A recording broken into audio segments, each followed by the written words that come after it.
I'm here with the director of the Video Game Museum. Hi, I'm Alex Handy, the director and founder of the MADE, a non-profit video game museum in downtown Oakland.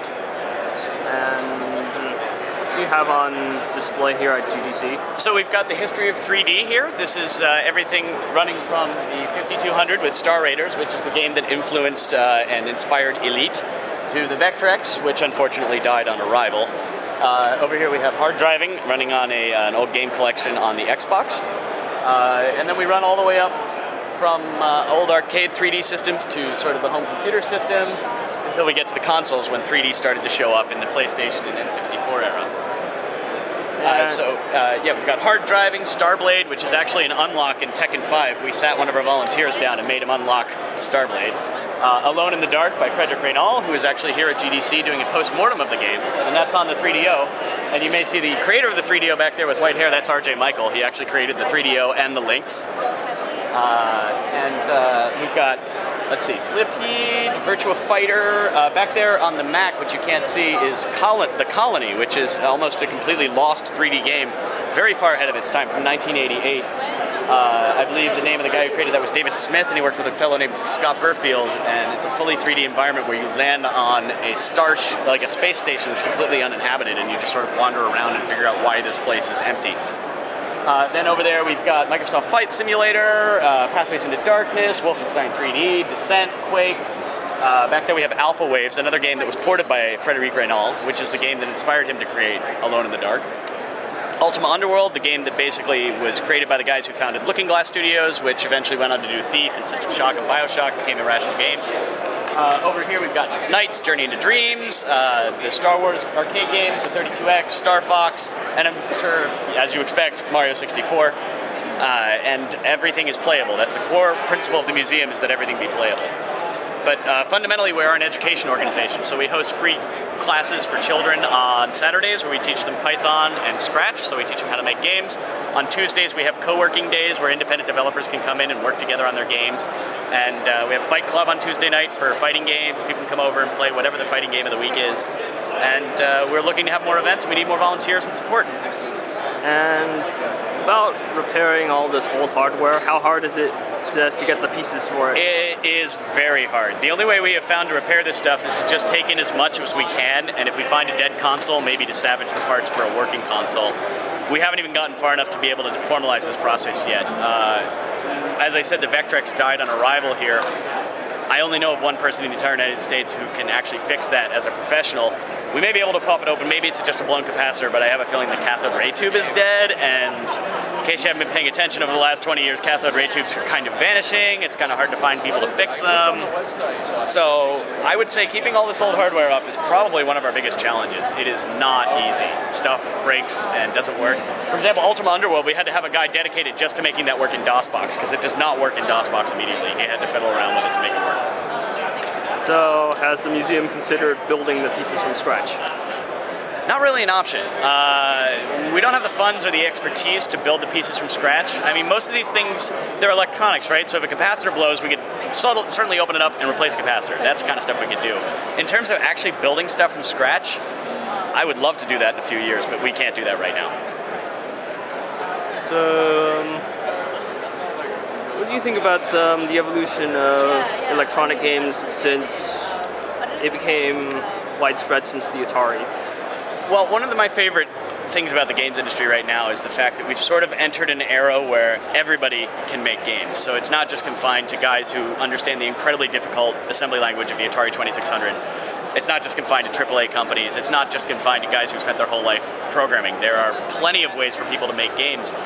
And thus the Independent Games Festival has taken root and has just caused this blossoming of creative ideas in games. So we've really entered the era where games have gone from being an accepted mainstream media to actually being accepted as an art form, and we're really sort of entering that stage. There's a lot of games in the indie game scene that wouldn't necessarily be defined as a game, right? Like Dinner Date, if you've ever seen Dinner Date, it's a game basically about waiting for a date to show up while you're sitting at a table full of food and she never shows. I mean, is that a game?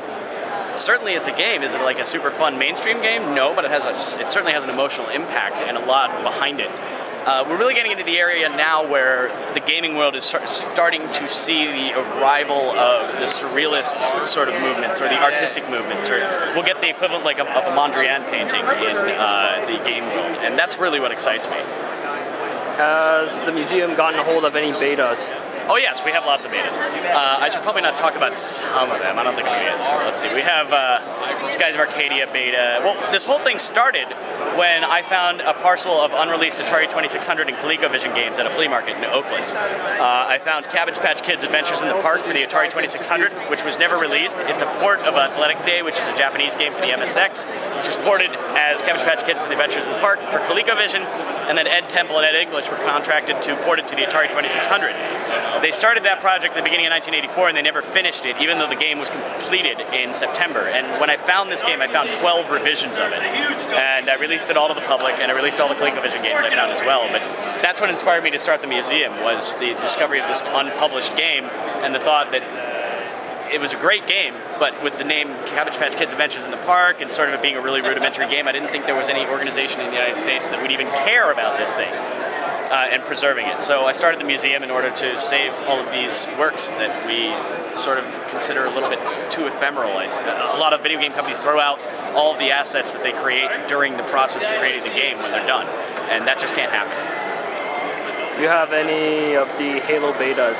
No, we don't have any Halo betas, but you may have seen we have Pathways into Darkness, which is the first successful Bungie game, not the first Bungie game. There was Gulf War, and then there was Minotaur. But Pathways into Darkness was the first successful Bungie game. And then over there we have Marathon running on the Pippin.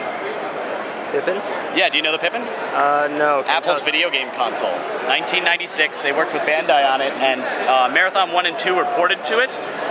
It was such a terrible console that the only way, if you're playing Marathon 1, to get Marathon 2 to play, apparently Bungie found a way to crash the console and make it reboot, and that's the only way they can get back to the main loading screen, because there's no way to actually make the thing go back via hardware.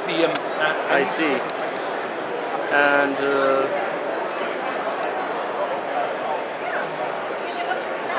what else did you bring to the GDC? Well, we've got all the old relics back here. Do you see the Gizmondo? No, can you tell us about the Gizmondo? Yeah, the gray handheld box up at the top there between the two X-bands. The Gizmondo, have you ever seen the movie The Producers by Mel Brooks? No. So it's a movie about these two guys who want to do a Broadway show, and they decide that if they make a Broadway show that can fail, and is guaranteed to fail, they can take 1,000% investment. And then when it fails, nobody will want their money back because they figured they lost their money. So the Swedish Mafia in 2003 decides they're going to do this, and they hire Clive Sinclair, the designer of the ZX Spectrum, to design hardware with GPS and wireless and color screen and all the cool buzzwords at the time. 2005, the thing actually supposedly ships, by which I mean they give an actual handheld to a bunch of journalists, and then supposedly the next day they're going to ship to the malls across America. Well, it never actually ships. Turns out the vice president of marketing for the company, I believe his name was Stefan Eriksson, but I might got that wrong. He actually turns out to be the #1 most wanted man on the Swedish police wanted list. And Eriksson is last seen on U.S. Route 1 running away from a sheared-in-half Ferrari Enzo after pulling a handgun out from underneath the driver's seat and running into the woods. And the Ferrari Enzo was not supposed to be in the United States. It was actually registered in Italy, and there was no record of it ever being brought to the United States. And this is the last time anybody saw this guy, and the last anybody heard of the Gizmondo. Does the museum have a copy of Airworld? Of what? A beta copy of Airworld. No, we don't. But we do have a copy of Air Cars for the Jaguar, which is the rarest Jaguar game. And it's actually right back there. Where is it? It's in the Jaguar on the shelf back there. You might have to go get some interstitial shots right up close.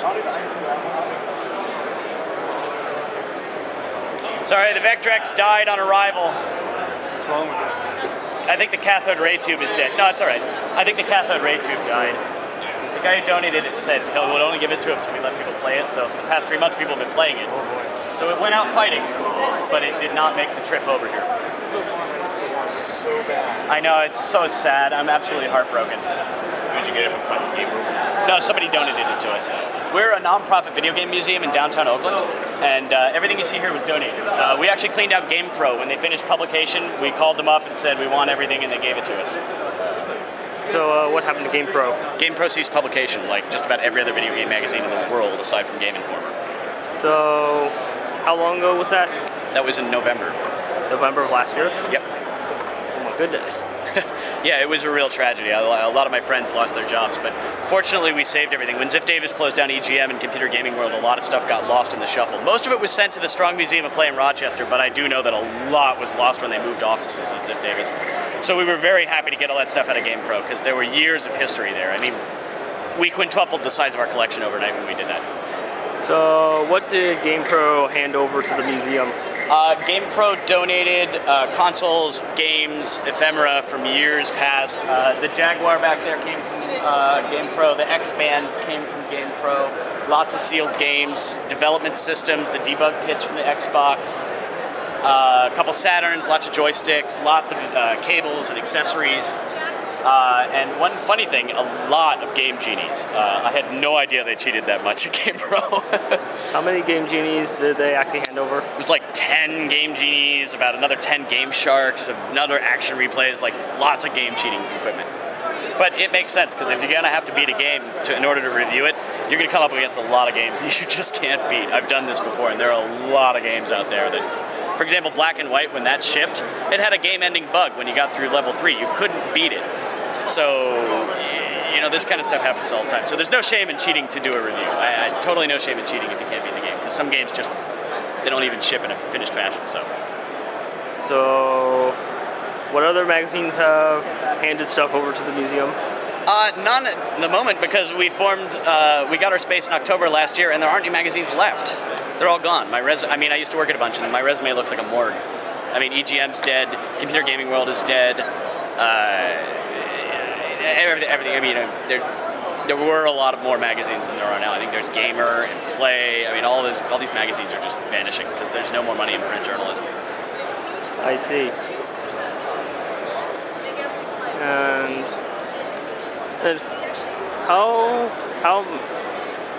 how far does the museum plan to expand? Well, our ultimate goal is to have a massive facility in downtown San Francisco on the scale of the SF MoMA within 15 years.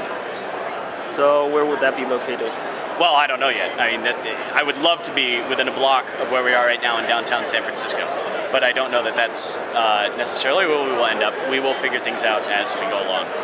Right now, we're starting small with what we have here, and we have a 2,000 square foot space in downtown Oakland, and we're going to keep filling that and dealing with that and keeping that running along until we get the funds to move to another space. And what other engines are you using to help people understand the development of games?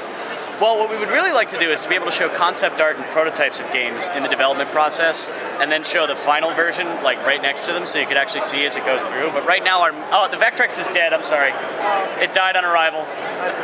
What we would love to be able to do that, but right now the way we teach the public about how games are made is by lectures, classes, and sort of roundtable talks. I see. And would you consider Jason Felix being one of your guest speakers from time to time? Who's this? Jason Felix. I don't know Jason Felix. Oh, he was the lead concept artist for the disgraced StarCraft Ghost. Oh, okay, yeah, absolutely. I'd love to have him come in and talk about StarCraft Ghost. I mean, we love unreleased games. Frank Cifaldi's on our advisory board, so, you know, we absolutely adore unreleased games, and if somebody wanted to come in and talk about StarCraft Ghost, if they were allowed to talk about StarCraft Ghost, we would love to have them come in and talk about it. I actually interviewed him back in May of last year. Oh, great! Well, tell him about us. And he told me what type of stuff he did while he was still helping develop the visual conception of StarCraft Ghost. He didn't actually show me any concepts, but he told me what he actually did. He said that he did the storyboards, he did some of the concepts, he even had some concepts on his site. And then he told me that a lot of the assets that were used for StarCraft Ghost were repurposed for StarCraft 2 and its expansion. Well, at least they still used it. We'd love to have him come by and talk.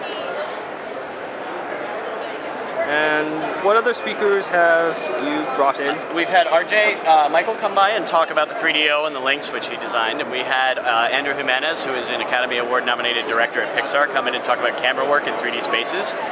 And we're hoping to have some more talks along those lines. I see. And when GDC is done, how do you plan to pack up all this stuff? If you've got an answer to that one, I'd appreciate it because we're trying to figure that out right now. I see. And thanks for your time. All right, thank you.